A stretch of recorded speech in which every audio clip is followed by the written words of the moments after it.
Good morning and welcome to SSUC, Spiritual Seekers United in Community. We are all of us incorporating new rituals into our lives. The anointing of sanitizer, the placing and the care of our masks. You get in there. The ritual washings of masks and more and more and more. And as we adjust to new ways of being a safe community, we hope you too are finding new rituals in joining us online. Your candles, your morning routine to join us from a distance, it isn't the same as you being here in person with us. We miss you, and we honor the beauty and the gift that is each one of you. We long to see you again in community, and we know it'll happen one day. We acknowledge the diversity of places that you join us from, your homes, your sofas, your chairs, your kitchens, and we honor that we're all in a place that we can be together digitally online this morning. I'm joined by my teammate Nancy here in South Edmonton, joined by Eric on the piano, Deb, our vocalist, as well as Dara and Brett, our technical team in the booth this morning. We can recognize the importance of place, that there are 6 of us here in this room, but there are many more of you joining us and one with us. So we raise the importance of place, your place. We might all be a little tired of our 4 walls, but let's share gratitude for the places we find ourselves and for the land on which we live. Each of us owes so much to the land. A place to call home, food for our tables, richness in beauty, work for our hands and our heart. For us at Edmonton and Saskatoon, part of SSUC community, we honor that this is Treaty 6 land. For those of you joining us from other parts of our globe, let's give gratitude for the first peoples of the land, the heritage, their caretaking, their wisdom from which we continue to open ourselves to learning. This morning, on this August 9th morning, we continue the series of the wisdom of trees. This week we focus on their teaching to recognize reality, to deal with life as it comes, to partner with reality in making what we can of the life that is right here before us. So as we enter this time together, let's quiet ourselves. Let's have gratitude for our place and this time that we can be together as community. Let's focus our attention and just be present to ourselves and to our surroundings, to the opportunity before us. Let's offer praise for the oneness of this earth and for this life, that we can experience it together.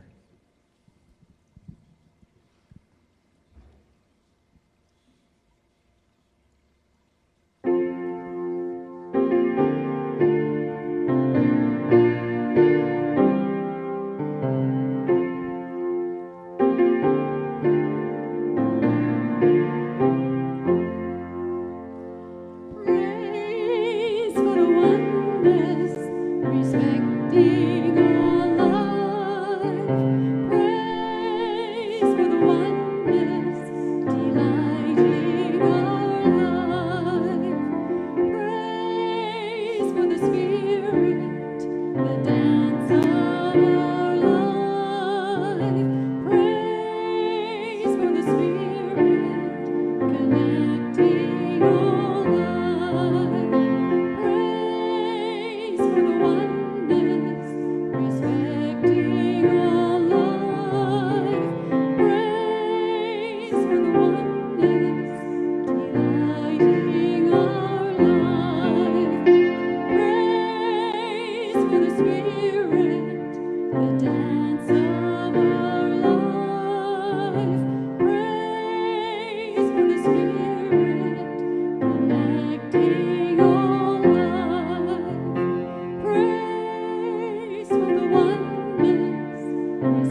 We come to light our candles with one another this morning.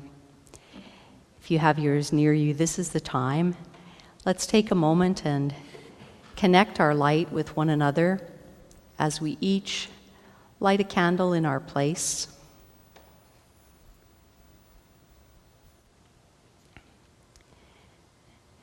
We light our candles to remember who we are.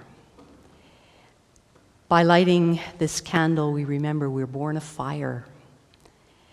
And we come, even in this way, digitally with each other, present and connected, though we are separated from one another. We come to ignite one another with a passion for life, even in the darkest times.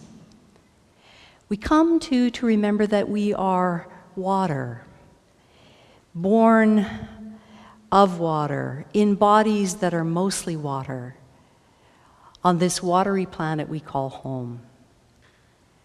And we come to remember that we are air, a single breath separating us from being and not being, a single breath that gives us life again in another moment, this moment.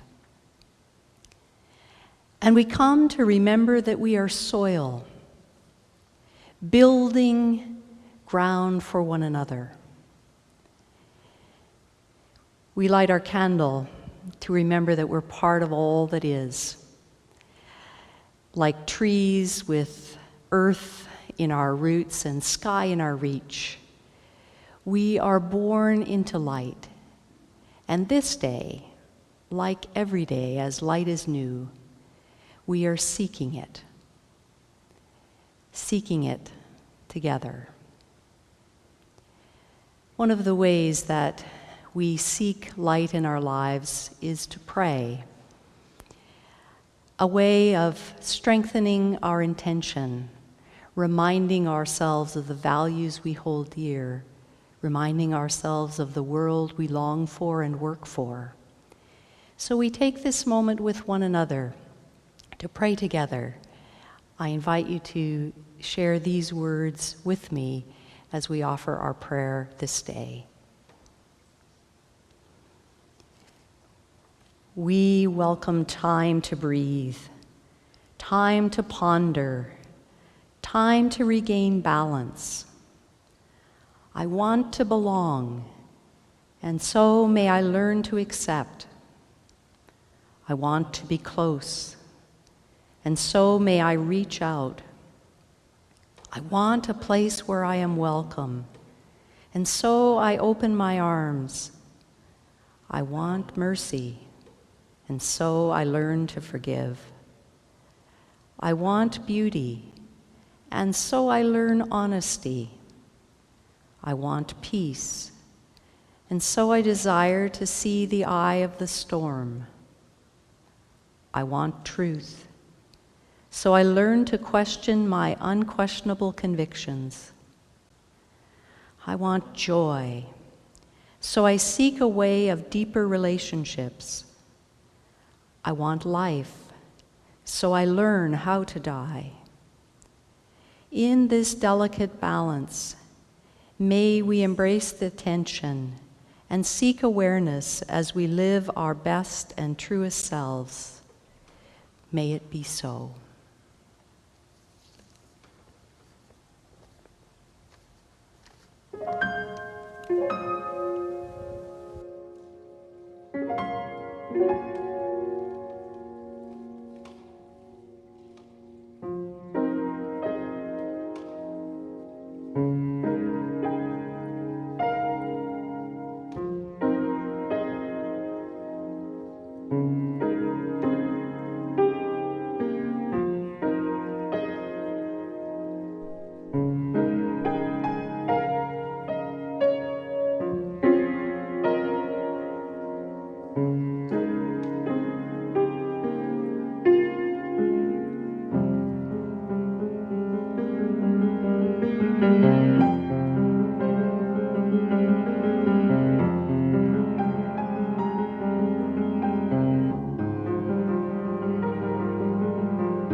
In our Time for All Ages today, we ask the question, what is real?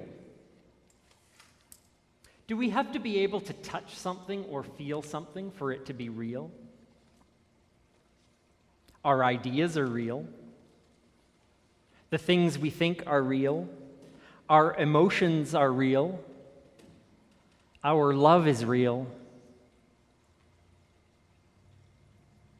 As Dumbledore says to Harry Potter near the end of the series, just because something is only in your head, Harry, doesn't mean that it's not real.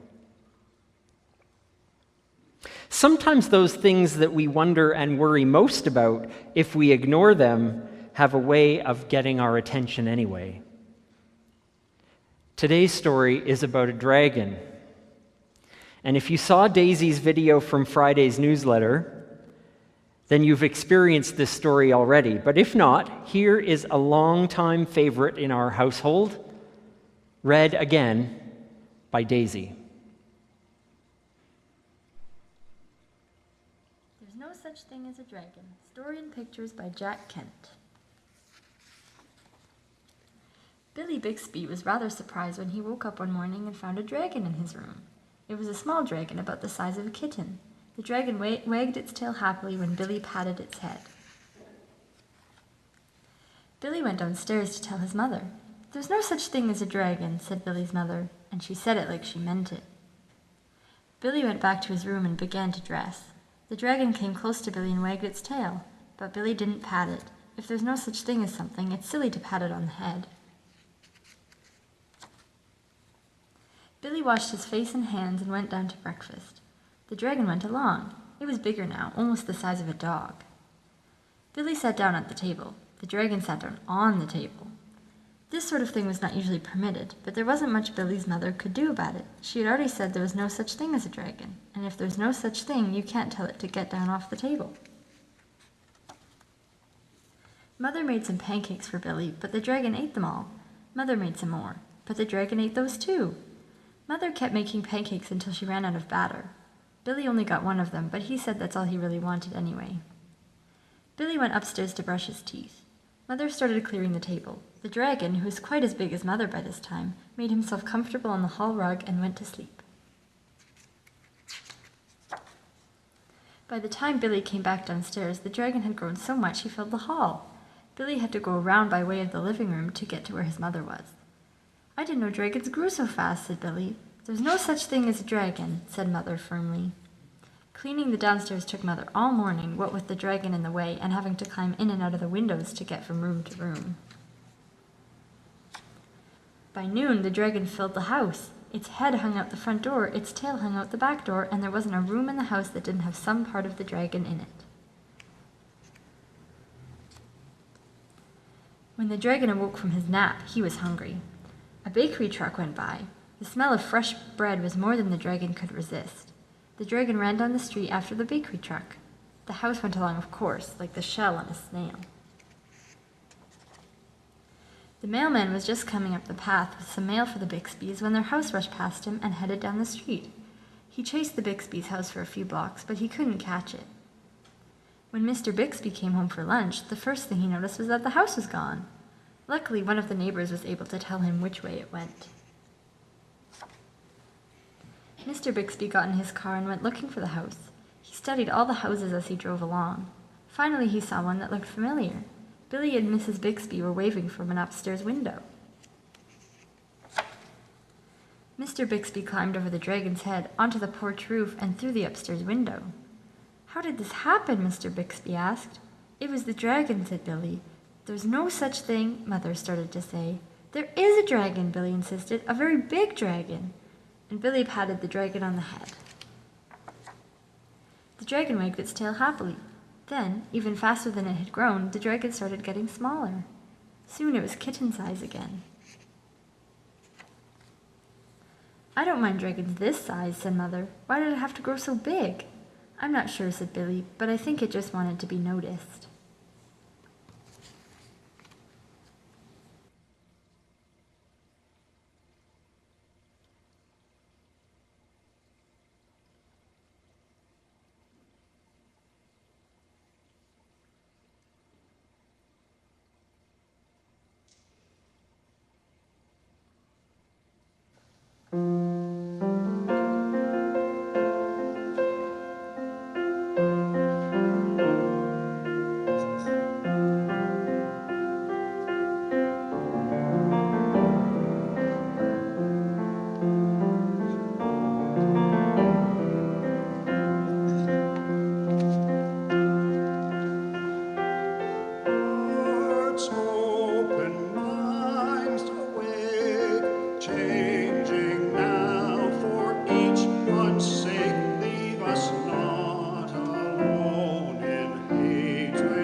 Hearts open, souls awake, rules we made we must not break with our very own lives at stake.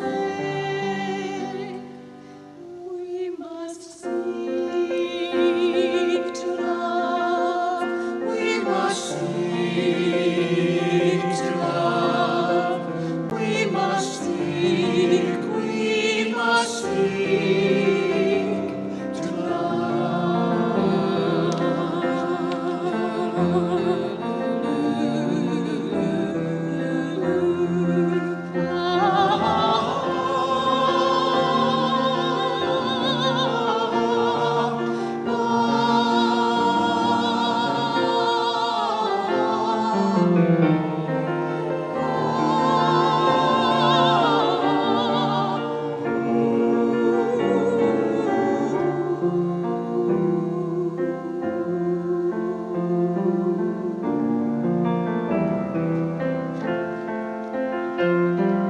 Eyes open, choked awake, much to learn from our mistakes, drawing closer in our heartache,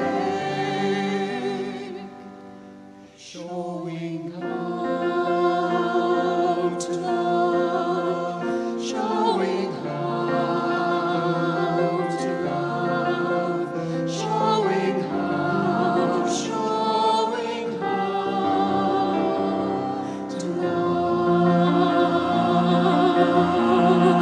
showing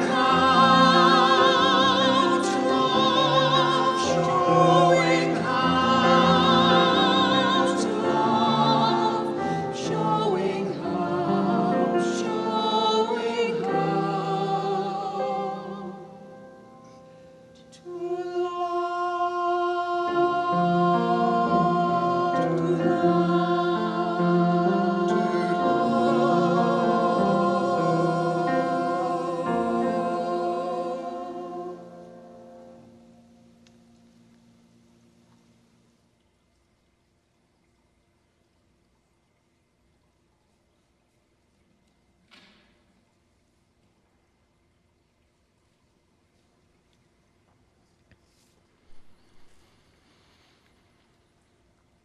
There is so much in life that we don't control. We don't control where we're born. We don't control that we're born. We don't choose our parents. We don't choose our ethnicity, our homeland. We don't choose the earliest influences of culture and society on us. None of us have a say in the starting place in our life. Now, some luck out in the economic lottery, some in the genetic sweepstakes, some in the privilege department. Some have hurdles to climb that they haven't chosen. But we are all planted somewhere. And it's from that place that we grow and that we build our lives. And regardless of how much we age and grow and evolve, we can't escape our beginnings. We are from where we're from. Our genes are our genes. Our past is our past. A tree reminds us of this sometimes beautiful and sometimes terrible fact.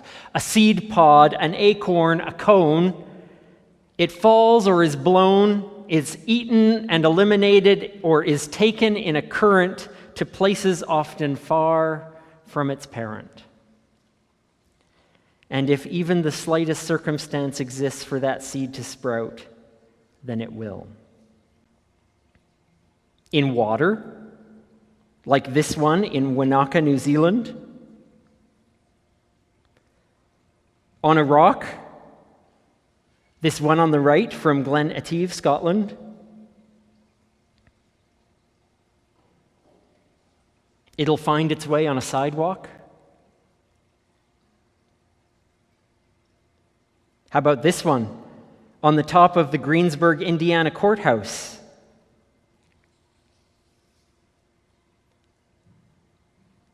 Or a cherry tree growing out of a mulberry tree in Casorzo, Italy. The reality of the moment may not be ideal. It may not even be just indifferent. The present reality may be outright hostile.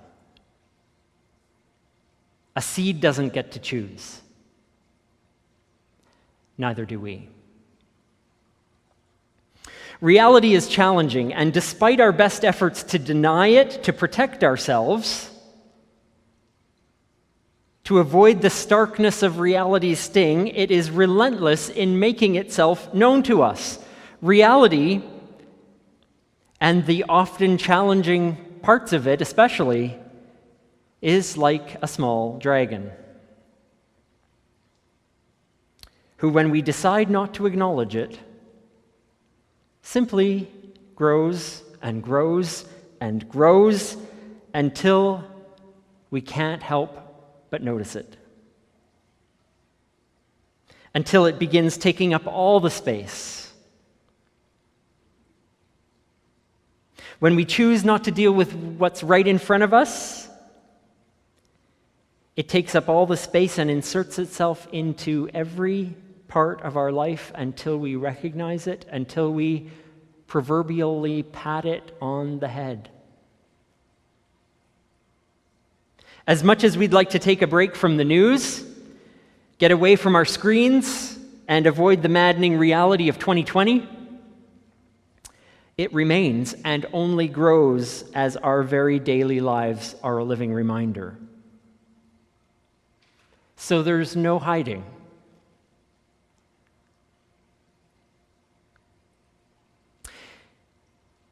Reality might suck, it's true, but what next is the question. Placing it in the right context is everything. Back to those trees that find themselves in such harsh conditions. How do they do it? Well, let's for a moment talk about soil. At its most basic level, soil is a mixture of inorganic and organic substances. The inorganic component is primarily made of mineral-rich rock that has been broken down into tiny particles such as sand or silt or clay. The organic part is the decayed remains of plants and animals. But the question is, how do those things make their way to these unusual places, like on top of a high rock, on a mountain cliff? It seems a tiny amount of fine organic matter could be imported from anywhere by the wind, only to be caught in a boulder's cracks and ridges or the bricks of a building. And then it draws some first organisms that don't need soil at all as we know it. Lichens and algae and mosses are the pioneer species on newly exposed rocks. They can survive on bare rock and in so doing create acids that help to break down the rock into very fine particles. As the lichens and mosses die, get broken down by bacteria and other decomposers, organic matter is added to the fine, rocky mix. And very gradually, you start to get the most very basic of soils forming in those small little depressions. And this opens the door to the next wave of colonizers, the small wildflowers and grasses. You can see at the base of this tree growing out of this rock that it's not alone. Those grasses, those mosses, those little wildflowers, they need very little soil in order to gain a foothold. And as those new species grow and reproduce and die and decompose over and over again on the boulder or brick or concrete, the soil beneath them gets steadily thicker and richer with nutrients. until there's enough of a foothold for shrubby plants and even trees to gain hold. Gratitude to our most primary and important of wisdom literature, the natural world, and what it has to teach us. Listen to this reading from the book Roots for Radicals by Edward Chambers, community organizer and leader of community action organizations across North America. Until we die, we live with a tension under our skin at the center of our personhood. We're born into a world of needs and necessities, opportunities and limitations, and we must survive there. No one has the luxury of ignoring these realities. Self-preservation, food, clothing, shelter, safety, health care, education, and work are necessary for everyone. Large numbers of people agonize over these things every day of their lives. Many of us think of nothing else. This demanding set of real circumstances, which we didn't create, but which we're thrown into, is the world as it is. When people refer to the real world in conversation, this is what they mean. We also have dreams and expectations, yearnings and values, hopes and aspirations. We exist from day to day with the awareness that things not only might, but could be, should be different for ourselves and our children. But we aren't born with realized vision and values. We inherit them from our parents, teachers, the received culture, which is all around us. It's like the air we breathe. We can't escape it. As we grow and move into adulthood, these formative patterns of the good and meaningful life must be acted upon to become real. The guiding ideals that we receive from our culture and predecessors and nurture as communities make up the world as it should be. As is and should be, is and ought, always function in relationship to each other. Just as good, evil, active, passive, and light, dark have no meaning if you break them in half, so it is with these two worlds. Their reality is their relationship. The tense, constantly shifting interplay between them. To be moral, to want what is good and what is beneficial to all, is to struggle in the arena of the world as it is, while guided by the values of the world as it should be. Operating in reality while ignoring values leads to cynicism, division, and coercion. Holding on to values disconnected from the real world robs morality of credibility and relevance. When the tension between the two worlds collapses in either direction, humanity's integrity collapses with it, because we are meant to live in between. The poet Goethe's final letter describes the successful life as a judicious surrender to the natural rhythm of opposing tendencies. Taking responsibility for our destiny means deliberately embracing the fearsome creative tension that comes when we choose to live resolutely in between the world as it is and the world as it should be, refusing to be condemned either to dismal pessimism or false idealism as a way of life.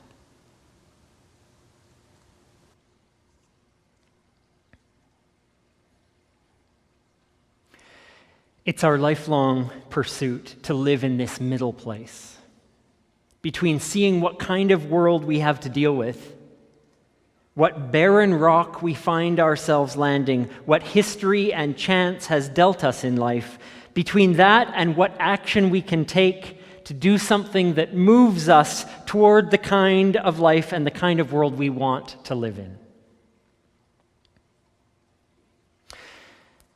And the response can't be despair, nor can it be ignoring and hiding our head in the sand. There might be a big gap between one and the other, but living in this middle place and working there is where we have our best chance of hope. We are planted where we're planted. We live where we live, and we are the person we are. This is where we have to begin. To grow from where we are, to make changes and tweaks to the places we're in as a starting place. Neither our lives nor our world will change miraculously. We won't make a difference on a global stage before we make a difference right where we're planted. The same is true of systematic racism. The same is true in our search for our global health in a pandemic. The same is true in the mitigation of climate change and global warming. We can only begin where we are. In this time of stress and unknowns, I wonder if we can treat ourselves gently. Let's go easy on ourselves to tackle our challenges from right where we are. None of us alone will solve a pandemic, nor racism, nor global ecological concerns, nor any big problem that we can name. What we can do is we can look at where our seed has been planted, where we have grown from, the amazing steps and growth we've had since the beginning, and do what we can, where we can, however we can. Let's again take a lesson from the trees. Trees clearly can't uproot themselves and move. We know that. But their populations can shift over time in response to climate pressures. There was a study looking at 86 tree species between 1980 and 2015 in the eastern US that found 73% of these tree species moved west, where rainfall is increasing, and others headed to the poles, apparently to escape heat. Not one tree picked up and moved. They didn't uproot themselves and walk. But on average, their forest, their community, moved about 16 kilometers per decade. We could change our idiom from moving at a snail's pace to a forest's pace. Slow and steady. How about those trees that find themselves in the most hostile of conditions, the ones on rock faces and in isolated places?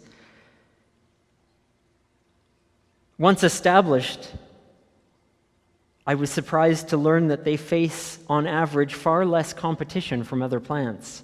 The risk of fire and mechanical damage is much less. So even with these adaptations to the lousiest imaginable growing conditions, one might not expect those trees on those rocks to live very long, but paradoxically, when trees grow in these tough cliff environments, they can outlive their counterparts that are in a rich forest environment by a factor of 20 or more.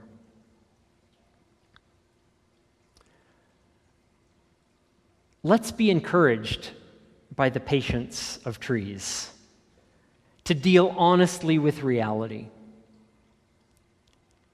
to recognize the hard spots that they find themselves in.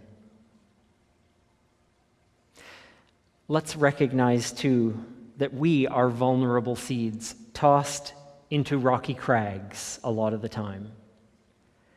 It's in times like this that our innate being, our inherited and community wisdom, our traditions and our core values know the way back. Yes, we live in the in-between, between what is and what could be. And what we do with the support of one another to start where we are. I wonder what we all might do today, in the week ahead, to be easy with ourselves, to do one small, tiny thing that adds to the soil of our lives. We can't jump to our ideal world in one leap, but we can work on one tiny thing at a time. We can grow closer, step by step, to the world we wish to see for ourselves and our children. And we can move at a forest's pace. And do you know what? That's enough for now. On this road together, on this rocky, soily, loamy path we're on, may it be so in so many ways.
I want to take a few moments to share a few invitations and announcements together. Immediately following our gathering this morning, we invite you to participate in an opportunity to go a little deeper. If you grab a cup of coffee, come back to your computer or your phone and sign into our website at ssucedmonton.com/going-deeper. You'll also find the link in your messenger, which you received on Friday, an opportunity to hit the link, come to a Zoom gathering with us for a time of exploring with each other our experience of the theme that we have been engaging in our live stream with you this morning.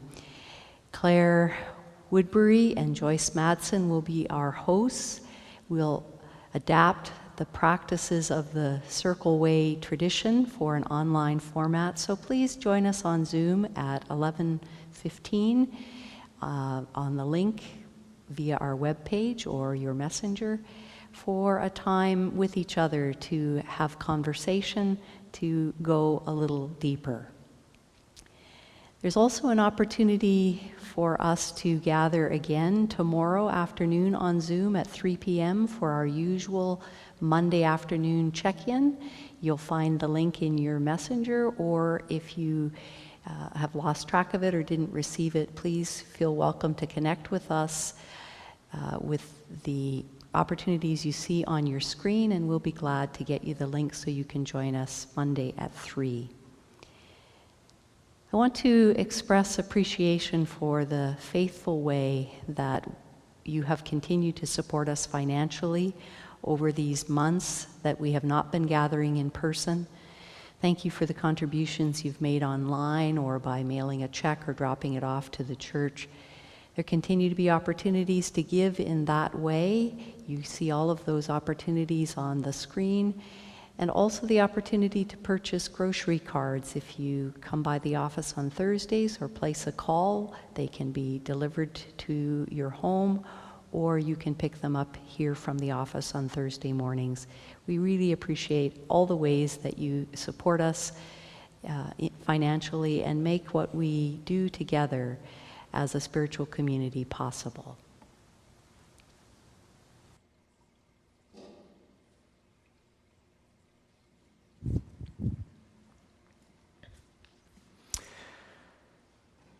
As we say goodbye for another time of gathering together, another spiritual gathering, we invite us all, if we have a light with us, to change it.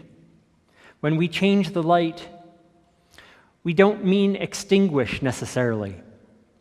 We choose the word change because we know that when we blow this light and the flame ceases to exist, the light simply changes forms. A new kind of energy enters the space, and the light continues in a new way. May we all continue in a new way this day and through this week. May we not be overwhelmed by the depth and the breadth of the world and its reality. May we take one step, one small step at a time. And may we, hand in hand and joined with each other, even if from a distance, support one another in the small steps we take to create the world we want to live in and the lives we wish to live. So for now, be well, be safe, and we'll see you soon.